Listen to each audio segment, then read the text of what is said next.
Conservative radio host Rush Limbaugh is no stranger to controversy, and now he is back in the spotlight again. Congressional Democrats are accusing him of slandering U.S. troops who oppose the war.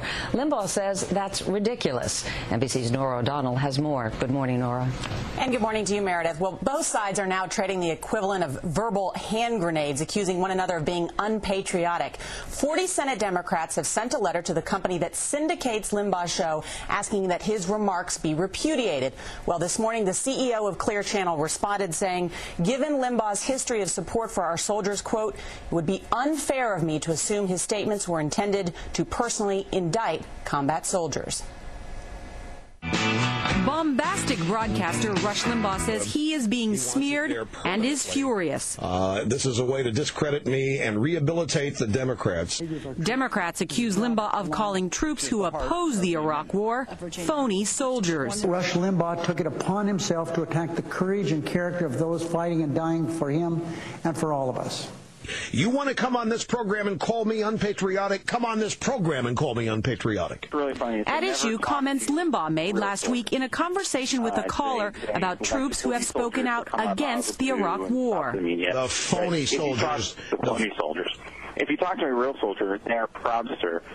They want to be over in Iraq. Limbaugh claims his words were taken out of context and that he was referring to one soldier recently convicted of lying about his service. What's most despicable is that Rush Limbaugh says these provocative things to make more money. I don't know, maybe he was just high on his drugs again. Well, that's a full-fledged assault. Senator Tom Dungheap Harkin on the floor of the Senate, denouncing me. The mudslinging is just the latest in the high-decibel fight over Iraq. First, there was this MoveOn.org ad, which for days became a bigger focus than the war itself. Now the spat over Limbaugh has already spawned a new TV ad of its own. Until you have the guts to call me a phony soldier to my face, stop telling lies about my service. It's a symptom of how tough this problem is, that each side is simply quibbling with the other's bogeymen and not actually getting anything substantive accomplished on Iraq.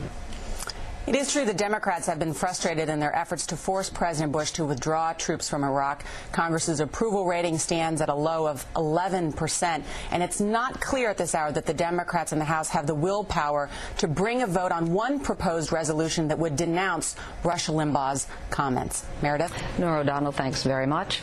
Retired U.S. Army General Wesley Clark is a former Democratic presidential candidate. He wants Congress to pull Rush Limbaugh off the Armed Forces Radio Network, which is funded by taxpayers. Clark is also the author of the new book, A Time to Lead for Duty, Honor, and Country.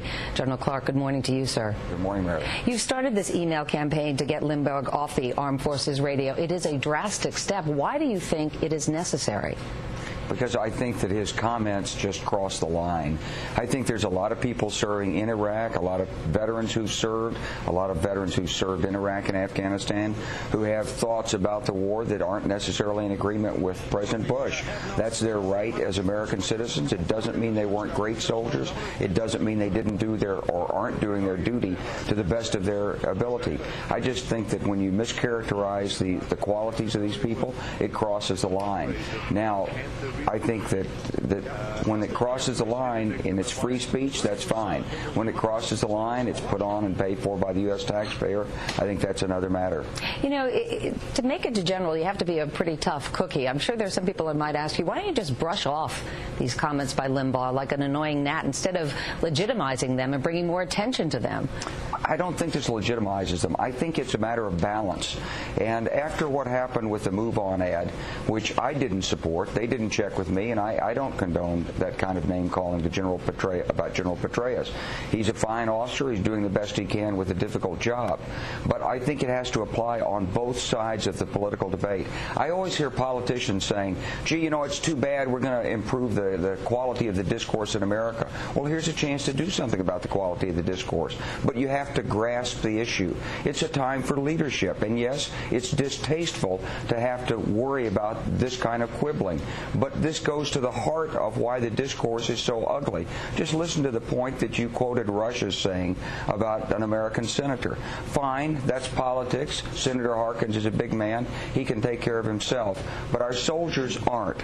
They're over there putting themselves in harm's way, and they deserve a little bit of respect. And that respect should be in the dialogue of people who are broadcasting on Armed Forces Network to our soldiers. But you hear a lot of yelling and screaming over these issues, General, and a lot of name-calling. Isn't this a distraction, or do you worry that it is a distraction from what we should be debating, which is U.S. policy in Iraq?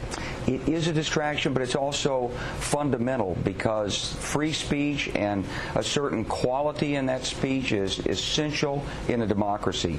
We should be talking about the facts, but we weren't.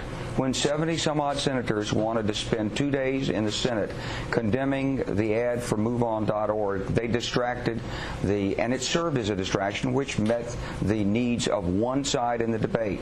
I think we need balance in this debate, and I think that all of the senators and congressmen in the United States should take their responsibility to restore balance. Let's condemn it on both sides. Let's get to the issues. Let's work to find the right policy to success in this region. And finally, very quickly, what response have you been getting to your email campaign? It's a good response. We've had 15,000 people come back and sign up on the website. It's called securingamerica.com, www.securingamerica.com. And I think there are a lot of people out there who see this as an important issue where Congress should set the tone in condemning this kind of rhetoric which disparages our men and women in uniform. General Wesley Clark, thank you very much, sir. Thank you. And it is